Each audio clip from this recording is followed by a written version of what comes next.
Selamat pagi. Salam sejahtera bagi kita semua. Yuk, ikut terlibat dalam hidup menggereja. Apa yang mereka lakukan? Pentakosta.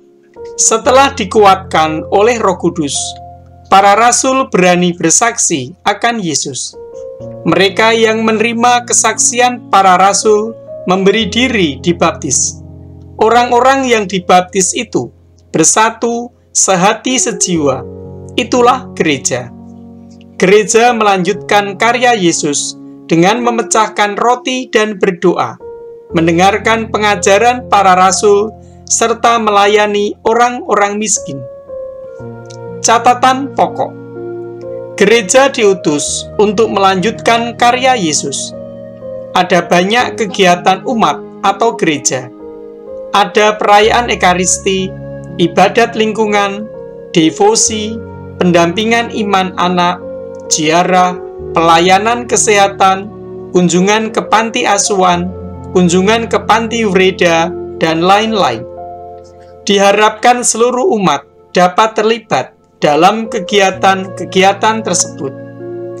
Setiap kegiatan tersebut ada yang bertanggung jawab, mengatur, dan menyelenggarakan.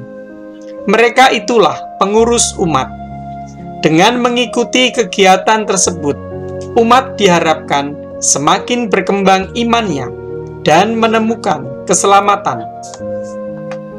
Kisah Para Rasul bab 2 ayat 41 sampai 47 dilanjutkan dengan Kisah Para Rasul bab 6 ayat 1 sampai 7.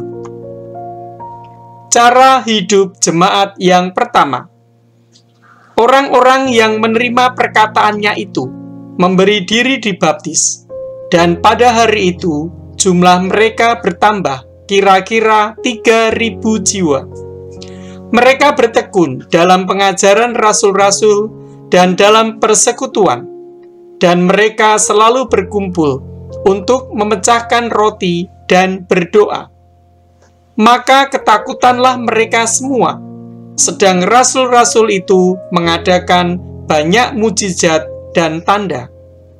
Dan semua orang yang telah menjadi percaya tetap bersatu, dan segala kepunyaan mereka adalah kepunyaan bersama.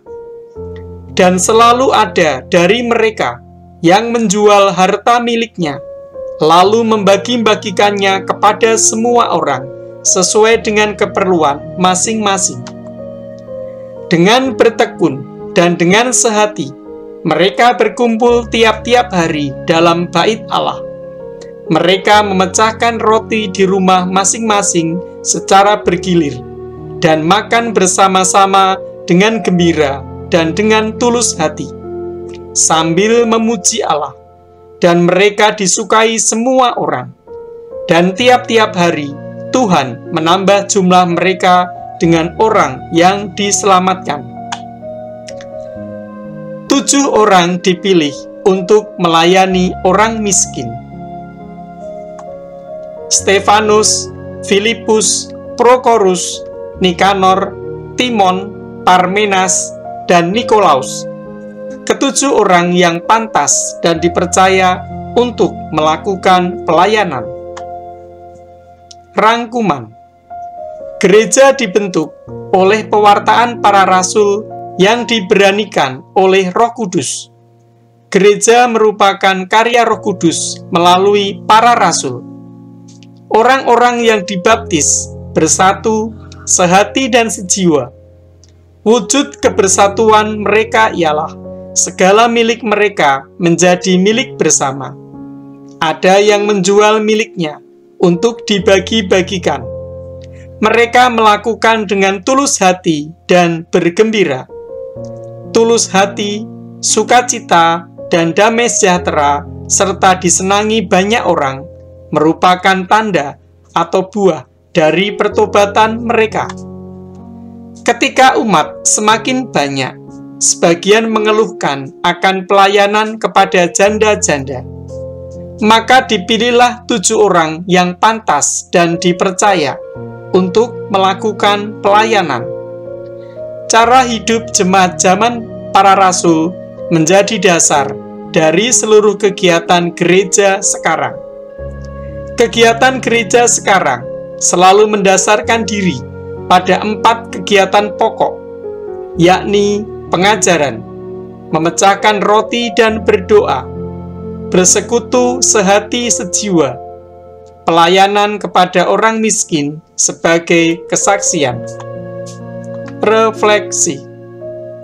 Apakah saya melakukan kegiatan gereja dengan tulus dan sukacita? Ketika saya ikut kegiatan umat, apakah saya merasakan seperti yang dirasakan umat pada zaman para rasul?